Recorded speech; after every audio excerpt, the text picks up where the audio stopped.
नाज़रीन, हमें ज्वाइन किया है मारूफ मशदान जनाब डॉक्टर खाकान नजीब साहब ने। Thank you very much doctor साहब, आपने हमें वक्त दिया। डॉक्टर साहब, ये जो सबसे बड़ा यानी हॉट टॉपिक है वो तो यही है, ये जो पब्लिक की है रिपोर्ट इसकी IMF की, और उसमें कुछ बातें तो पहले करप्शन की और एक बड़ी ह्यूज अमाउंट उन्होंने पॉइंट आउट किया है which is which you know consist of a large portion of our GDP annually जो हम हो रहा है। और दूसरा ये कि उन्होंने कोई रिफॉर्म्स की बात की है कि हम रिफॉर्म्स भी नहीं कर रहे जहाँ पे करप्शन है। टैरिफ का मामला भी है, उसको भी हम जो है हल नहीं कर रहे। ये कितनी बड़ी नाअहली है, और क्या इसको अगर हम एड्रेस नहीं करते तो क्या कॉन्सिक्वेंसेस हो सकते हैं एज टू दी नेक्स्ट ट्रांश जो हमें यानी मुतवक्को तौर पे मिलनी है। डॉक्टर साहब, साहब, मेरी आपसे जब भी बात हुई है मैंने हमेशा कहा है कि IMF आपको एक स्पेस और वक्त दे सकता है जिसमें आपने अपने फंडामेंटली घर को ठीक करना है, जिसका मतलब है कि tax policy and revenue administration को बेहतर करना है, टैक्स पॉलिसी को ओपेक बनाना है, एग्जेम्पशंस को उड़ाना है। यही बात उन्होंने कही है, नथिंग न्यू। आगे चलिए, पब्लिक फाइनेंशियल मैनेजमेंट यानी कि बजट की क्रेडिबिलिटी बढ़ाना, सप्लीमेंट्री ग्रांट्स को ख़त्म करना, कैपिटल स्पेंडिंग प्रोजेक्ट्स जो डिले होते हैं उनको कम करना, ट्रेजरी सिंगल अकाउंट को ठीक करना, मार्केट रेगुलेशन यानी कि too many regulators and an over regulated country जिसको लिबरलाइज करना। फाइनेंशियल ओवरसाइट पे उन्होंने कहा है, क्योंकि AML पे मैंने खुद काम किया है, तो उन्होंने कहा है कि बहुत अच्छी हो गई है AML CFT, इसको और बेहतर करें, ओपेक करें, सफाई पैदा करें, इसको corruption related money laundering convictions को बढ़ाएं। Nothing new there also. Courts का बैकलॉग है, बहुत से पैसे फंसे हुए हैं, इनमें से जाकर पैसों को क्विकली निकालें केसेस को। आपको पता है एक लॉ होता था कि 6 महीने बाद जो स्टेट का स्टे है वो वेकेट हो जाना चाहिए, सो उस पर बात करें। आखिर में उन्होंने कहा है कि ओवर रिलायंस ऑन NAB और जो पॉलिटिकल और सिलेक्टिवली इन्फ्लुएंस्ड केसेस हैं उनमें से निकलें और कोशिश करें कि शफाफियत को और आगे बढ़ाया जाए, कोऑर्डिनेशन बेहतर हो NAB की, FIA की और बाकी जो हमारी लियाज हैं। अच्छा डॉक्टर साहब, मैं माफ़ी चाहता हूँ, मैं एक दो और तरफ ही आपकी तवज्जो चाहूँगा। एक तो वो ये कह रहे हैं कि हमारी जो ब्यूरोक्रेसी है, टॉप ब्यूरोक्रेसी है या जो भी है, उनके एसेट्स जो हैं वो डिक्लेयर करें। और जो खबरें आ रही हैं कि जी थोड़ी रेजिस्टेंस आ रही है, लेकिन ये या कोई वो टाइम मांगा जा रहा है, और साथ साथ वो एलीट कैप्चर की बात करते हैं। ये अक्सर होती रही है हमारे मशीदानों की तरफ से भी, और सियासी तौर पर भी लोग बात करते रहे और हमें नज़र भी आता है। तो ये कितना अहम है, और ये एकदम से IMF एलीट कैप्चर के क्यों हो गया है कि यानी ज़ाहिर तमाम सरमायादाराना मुल्कों को वो रिप्रेजेंट करते हैं, they are all have their own kind of elite capture, so why this change? देखिए, पाकिस्तान का जो एलीट है ना, इसको समझने की जरूरत है। एक एलीट सारी दुनिया में होता है, इसमें कोई दो आरा नहीं, आपने सही सामने रखा। बट जो अमेरिका का एलीट है या जो चाइना का एलीट है या जो साउथ कोरिया का एलीट है, वो एक प्रोडक्टिव एलीट है। जिसका क्या मतलब है? जिसका मतलब है वो इनोवेट करता है। सैमसंग बनती है साउथ कोरिया में, चाइना में BYD बनती है, कंपनीज नई आती हैं सामने, नई प्रोडक्ट्स आती हैं। चाइना टॉप 10 मैन्युफैक्चरर्स में से है हर चीज़ में तकरीबन दुनिया। अमेरिका में EV बनती है, AI इंट्रोड्यूस। आप बताइए ना कि आपके एलीट ने, जिसके पास रिसोर्सेज हैं, फाइनेंशियल इंटेलेक्चुअल कैपेबिलिटी है, उसने टेक्सटाइल से निकलना या लेदर से निकलना या गारमेंट से निकलना या शुगर से निकलना या फर्टिलाइजर से निकलना नहीं समझा। So there is a very strong thinking about it. फिर आपका एक एलीट है जिसने एक तरह से जो ब्यूरोक्रेटिक रेड टेपिज्म है उसको तोड़ने में मददगार नहीं साबित हो रहा। सो ये बात ठीक है आपकी। फिर देखिए ना, वो ये कह रहे हैं कि जितनी ट्रांसपेरेंसी सिस्टम में आएगी, आप काम करते हैं, आपके एसेट्स अगर डिक्लेयर हैं, तो जो करप्शन का आंसर है वो कम हो जाएगा। फिर SOEs की बात की है, SIFC की बात की है, ब्रॉड बेस्ड। अच्छा डॉक्टर साहब, माफ़ी चाहूँगा, मुझे ये फरमाइए, कुछ साथ जैली खबरें भी चलती हैं, सोशल मीडिया भी आपको पता है वो आ जाता है। कहा यह जा रहा है और पहले भी कहा गया कि ये 5000 का नोट जो है वो हमारे हमसाये में शायद कहीं और नहीं होगा, मेरी इत्तला के मुताबिक, वैसे आप मुझे दुरुस्त कर सकते हैं, कि वो ख़त्म कर दिया जाए तो शायद ये जो करप्शन में कमी आ जाए। और मेरा ख्याल है कि इंडिया में 2000 तक का नोट है। डू यू सी कि ऐसी कोई संजीदा एक काबिश थिंकिंग मौजूद है, और and they are capable of doing this considering the character of our own elite as you have pointed out? ये एक बात हुई है डीमोनेटाइजेशन की, चूंकि इंडिया में हुई है तो पीपल थिंक कि पाकिस्तान में भी होगा। देखिए, पाकिस्तान में असल काम यह है कि ट्रांजैक्शंस को आप कैश बेस से लेके ले जाएं डिजिटल, उससे ये होगा कि जो काजी साहब खर्च करेंगे, जो काजी साहब के बिल्स आएंगे, वो सब डिजिटलाइज्ड होंगे। तो आप जो अपना टैक्स भरेंगे, लोगों को मालूम होगा कि आपका एक्सपेंडिचर क्या आ रहा है। ये भी याद रखिए कि ये जो प्रोसेस ऑफ डिजिटलाइजेशन है, इस वक्त 9 से 11 ट्रिलियन रुपया, 9 से 11 ट्रिलियन कैश इन सर्कुलेशन है।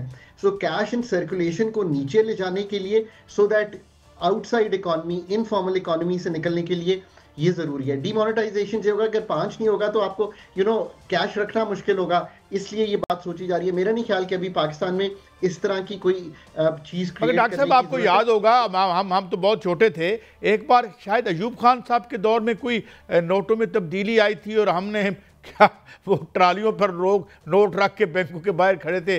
तो क्या हमको इस तरह का सिनेरियो की तरफ भी बढ़ सकते हैं? जी, उस वक्त ये बात हुई थी। मेरा ख्याल है अब दौर है डिजिटलाइजेशन का and moving away from a cash economy to a cashless economy, so that everyone should do point of sales से तो आप मॉनिटर कर सकें रिटेलर्स को। मुश्किल यही रही है, रिटेल, होलसेल को, एग्रीकल्चर को, प्रॉपर्टी को हमने एक थॉट प्रोसेस के थ्रू आउटसाइड रखा ऑफ द टैक्सेशन नेटवर्क। पर जो ज़रूरी बात है ना इस रिपोर्ट की, वो ये समझने की है कि मैं पाकिस्तान पे 3 रिपोर्ट सरकार में लिख चुका हूँ। कॉर्पोरेट गवर्नेंस पे लिखी, ईज ऑफ डूइंग बिजनेस पे लिखी, रेगुलेटरी फ्रेमवर्क्स पे लिखी, एसओईज पे लिखी। आप उन सब रिपोर्ट को देख लें। इस रिपोर्ट ने 6 पहले की रिपोर्ट्स मेंशन किया, सब एक ही तरफ पुल कर रहे हैं कि deregulation of the society, privatisation of the society, making frictions यानी कि कारोबार करने में आसानी पैदा करना, रिस्क लेना कारोबारियों का, रादर देन के रिस्क फ्री गवर्नमेंट जो है उसको उस पर इन्हिसार करना। ये वो सारी चीजें हैं।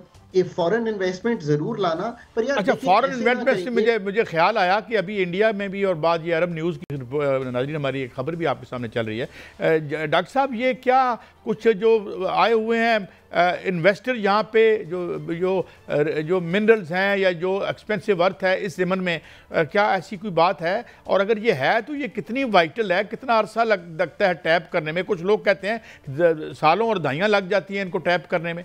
डॉक्टर साहब, जियोलॉजिकल सर्विस बहुत से हैं पाकिस्तान में, बट रेकोडिक कोई बनते बनते 2028-29 में $1 बिलियन वहां से निकलना शुरू होगा। पाकिस्तान में कॉपर, गोल्ड और रेयर अर्थ्स जो कि अब यूज होते हैं in terms of electrical vehicles, lithium, ये सब मौजूद है, इसमें कोई दो आरा नहीं है।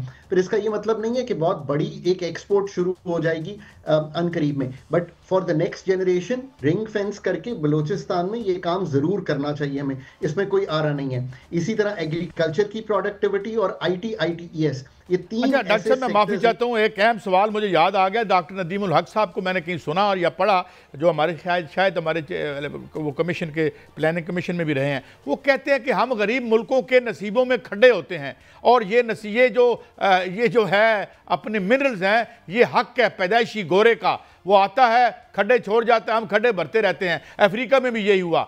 Do you think this time it would be different?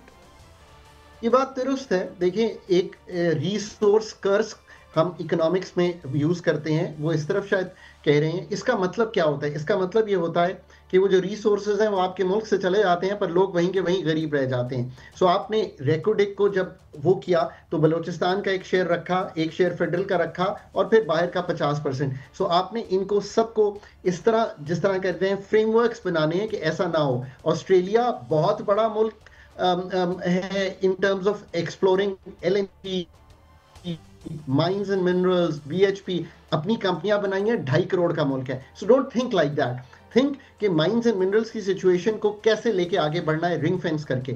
मैं बार बार कहता हूं कि पाकिस्तान को ये जरूर करना है, पर इसका ये मतलब नहीं है कि आपने अपनी इन्वेस्टमेंट इन की सेक्टर्स, चाहे वो सर्विस सेक्टर हो, चाहे वो एग्रीकल्चर हो, और फोकस्ड मैन्युफैक्चरिंग जो आप कर सकें, वो नहीं करनी। मैं आज भी कहता हूं कि ऐसा मौका काजी साहब, जब कि अमेरिका पे टैरिफ अच्छा है, सऊदी अरेबिया से पैक्ट हो गया है, CPEC 2 की बातें हो रही हैं, अब भी अगर घर नहीं ना ठीक करेंगे, और जो ये बात हुई है, ये सारी क्या है? रेगुलेटरी मॉडर्न इनिशिएटिव है जो पाकिस्तान में बड़े अरसे से चल रहा है। यार, डेप्थ लाएं, क्वालिटी लाएं, जो आप ट्रेजरी सिंगल अकाउंट है उसको ऑपरेशनलाइज करें। ये बात नहीं है कि ये काम हो नहीं रहे।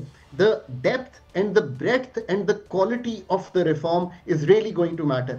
Otherwise, 2 साल का टाइम है। अब मैंने ये कहना शुरू कर दिया। मैं अच्छा, एक और आखिरी सवाल डॉक्टर साहब, मैं आज बहुत ज़्यादा आपसे ना मुतमत्तो हो रहा हूँ।